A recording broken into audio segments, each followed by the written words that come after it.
Salut à tous les amis, c'est Akan, j'espère que vous allez bien. Aujourd'hui on se retrouve dans une nouvelle vidéo, je vais vous raconter des légendes urbaines. Elles viennent pas d'un endroit en particulier, c'est des petites légendes urbaines comme ça. Bon les amis, du coup si vous êtes prêts, moi je vais partir au coin du feu. N'hésitez surtout pas à liker la vidéo pour le soutien, ça fait extrêmement plaisir. N'hésitez pas également à vous abonner, ça fait toujours plaisir aussi, de voir que la communauté s'agrandit petit à petit. Et nous on est parti pour rejoindre le feu de camp et se raconter ces légendes urbaines.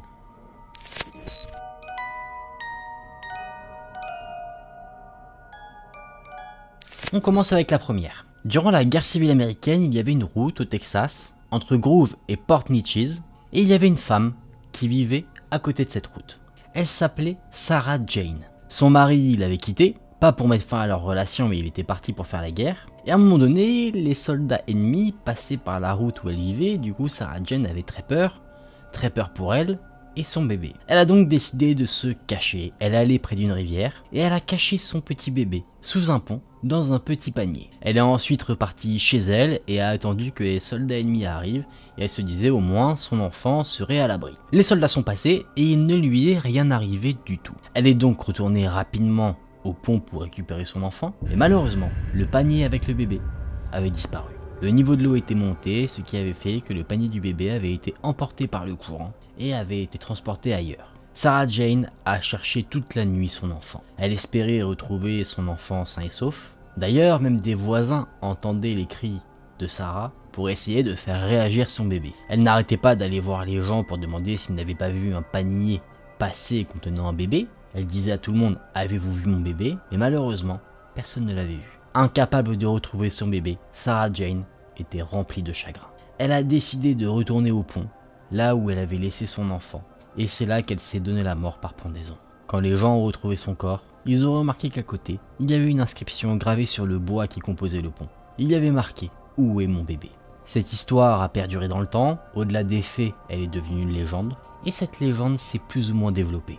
On dit que si on se rend là où vivait Sarah Jane de nuit, et qu'on se rend précisément là où elle avait laissé son bébé, avant que les soldats ennemis n'arrivent chez elle, on pourrait entendre des pleurs de bébé au loin, et si jamais on cherche à savoir d'où ça vient, on n'en trouverait pas la provenance. Certains disent avoir entendu des sons étranges venir de sous le pont, d'autres ont encore dit avoir vu le fantôme de Sarah Jane, cherchant encore, même dans la mort, son pauvre enfant. Les gens du coin disent que si on se tient au milieu du pont pendant les nuits les plus sombres, et qu'on appelle le fantôme de Sarah Jane, on pourrait la faire apparaître si on répète 7 fois « C'est moi qui a ton bébé Sarah Jane ».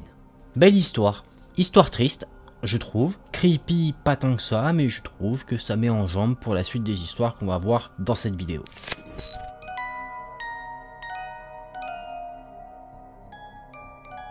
Maintenant, prenons l'avion des États-Unis pour aller en Espagne. On va parler d'une légende qui s'est transmise par bouche à oreille. Donc forcément, si ça a été transmis par bouche à oreille, ça peut être modifié au fur et à mesure du temps, par rapport à la légende originale. Cette légende parle d'une maison abandonnée qui serait hantée. Cette maison serait très grande, il y aurait beaucoup de pièces, et le carrelage serait totalement noir. Cette légende dit qu'il y a longtemps, cette maison avait un propriétaire. Et les propriétaires de cette maison, c'était une famille qui était très riche. Cette famille était composée du père de famille, d'une mère, et d'une jeune fille de 8 ans. Étant très riches, ils avaient également des servants et des servantes. Une nuit, alors que la jeune fille de 8 ans gisait dans son lit tranquillement, prête à dormir, elle ne trouvait pas le sommeil. Et quelque chose a attiré son attention, des bruits étranges.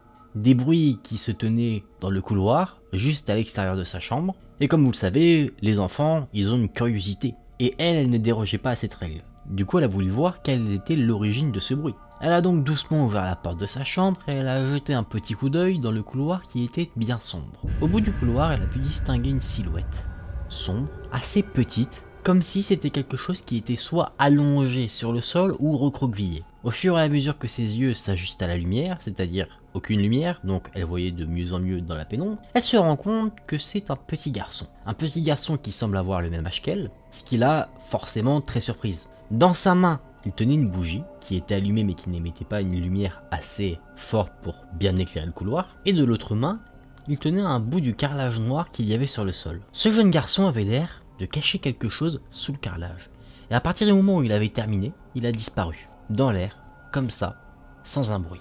La petite fille, elle a du mal à en croire ses yeux. Elle vient de voir un jeune garçon, ça elle en est sûre, qui a disparu comme ça. Comment est-ce possible? La petite fille continue de jeter un petit coup d'œil dans le couloir de sa chambre, et elle se rend compte qu'une des servantes avait eu la même idée qu'elle. Elle avait dû aussi être dérangée par des bruits, et elle avait aussi été témoin de la même scène que la petite fille. Elle avait sûrement dû voir ce petit garçon qui semblait avoir caché quelque chose. La servante voit la jeune fille, elle se saisit d'une bougie et elle fonce la voir. En un regard, elles se comprennent l'une et l'autre. Elles se disent toutes les deux, on a vu la même chose. Ce qu'on a vu, c'est le fantôme d'un petit garçon. Ensemble, elles s'approchent prudemment de là où se trouvait le jeune garçon. Elles retirent le bout de carrelage que le jeune garçon avait replacé et elles découvrent en dessous un large trou. À l'aide de la bougie, la petite fille regarde ce qu'il y avait dans ce trou. Elle voit qu'il y a quelque chose qui reflète la lumière. La servante, pour que la jeune fille voie mieux, retire d'autres dalles du carrelage. Et ce que la petite fille avait vu, qui semblait un peu refléter la lumière, c'était des pièces d'or. La petite fille, beaucoup moins prudente, est excitée. Elle se dit, mon Dieu, je viens de trouver un trésor, chez moi.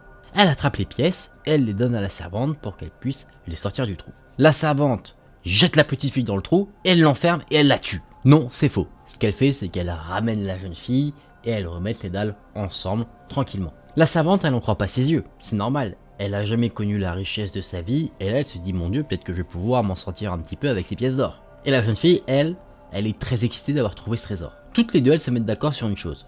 C'est qu'elles garderont pour elles leur découverte. Ni les parents, ni les autres servants et servantes ne doivent être au courant de cette découverte magnifique. La nuit suivante, la jeune fille et la servante décident de regarder de nouveau au travers de leur porte pour voir si le jeune garçon fantomatique refait son apparition. Et effectivement, la même chose se produit. La servante et la jeune fille, une fois que le jeune garçon disparaît, se précipitent pour voir s'il y a encore un trésor, et effectivement, il y a encore un trésor. La même chose. La nuit suivante, de même, la jeune fille et la servante commencent à se dire, mais mon Dieu, on a en face de nous un trésor infini.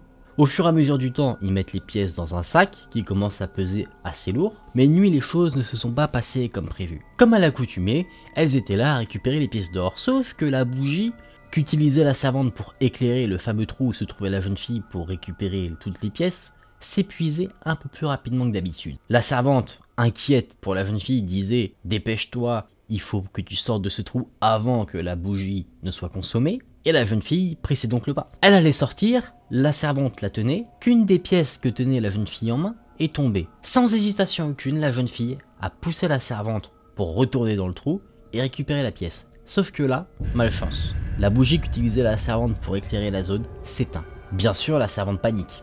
Elle se précipite vers sa chambre pour aller récupérer une autre bougie. Dans la pénombre, elle a du mal à y arriver parce qu'elle ne voit absolument rien. Elle arrive enfin à sa chambre, mais malheureusement, elle n'arrive pas à mettre la main sur une bougie. Elle doit donc s'aventurer plus loin. Elle doit se rendre dans la cuisine.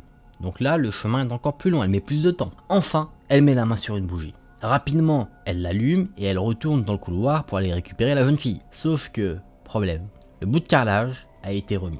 Et la servante est incapable de savoir quel carrelage il faut enlever pour avoir accès au fameux trou où est enfermée la jeune fille. Elle décide donc d'enlever plusieurs dalles qui se trouvent sur le sol. Elle prie pour que chaque dalle qu'elle enlève soit la bonne. Mais le couloir était tellement long qu'elle mettait un temps fou à enlever les dalles et voir s'il y avait un trou dessous ou pas. Au bout d'un moment, la servante abandonne. Elle prend le sac de pièces et elle va se coucher. Le lendemain matin, les parents de la jeune fille se réveillent, ils vont dans sa chambre pour la réveiller, sauf que là ils se rendent compte que la jeune fille ne se trouve pas dans son lit. Normal, elle est encore dans le trou.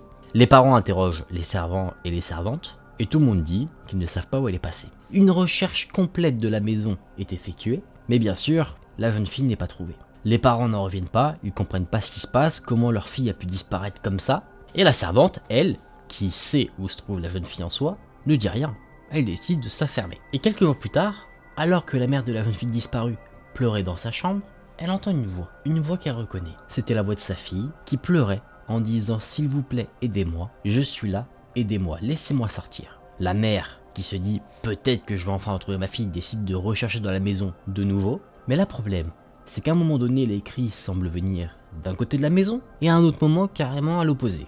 La mère qui appelle son mari à la rescousse pour rechercher la jeune fille ne comprend pas ce qui se passe, et ensemble, encore une fois, ils sont totalement désabusés de la situation. Le père casse le sol, démolit des murs, il fait des trous dans le plafond, il fait tous ses efforts pour retrouver sa fille. Et tout ça, ça coûtait aux parents leur énergie physique et leur énergie mentale. Si bien qu'au bout d'un moment, la mère a totalement perdu l'esprit. Et elle est tombée dans la folie au point de se donner la mort. Le père, lui, totalement dévasté par la perte de sa fille et la perte de sa femme, a déménagé, et il est décédé plus tard d'une crise cardiaque. Les gens qui vivaient dans le coin de cette fameuse maison disent que cette histoire est une histoire vraie et que la maison, bien que toujours inoccupée, est toujours pas en état, mais elle a jamais été démolie. Une rumeur qui s'est transformée en légende s'est créée autour de cette maison qui dit que si on se tient proche de ces murs la nuit, on pourrait toujours entendre les cris de la jeune fille qui crie pour qu'on l'aide. La maison est devenue très connue en Espagne, à tel point que des adolescents aiment s'y aventurer pour tester leur courage. Il n'y a pas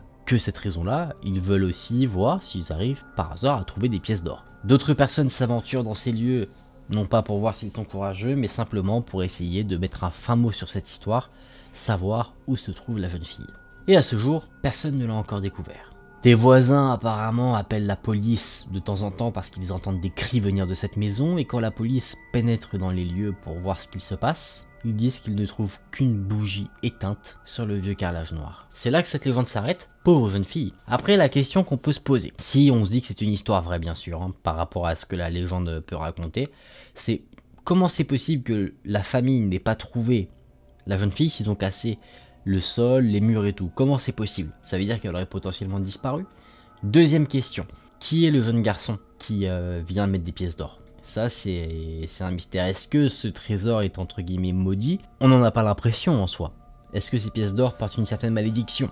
Un peu comme dans Pirates des Caraïbes si vous avez la ref. J'ai pas l'impression parce que la servante, elle, bah on sait pas ce qui lui arrive. Il lui arrive pas forcément de problème, donc on peut se dire que non. Peut-être que l'endroit là où se trouvent les pièces est maudit, mais pas les pièces en elles-mêmes. Peut-être qu'il y a une morale dans cette légende qui dit soyez pas trop orgueilleux, ne soyez pas trop avide, sinon vous resterez enfermé, votre avidité causera votre perte, un truc comme ça. C'est possible, c'est possible. En tout cas les amis, maintenant je vous propose qu'on passe à la dernière histoire.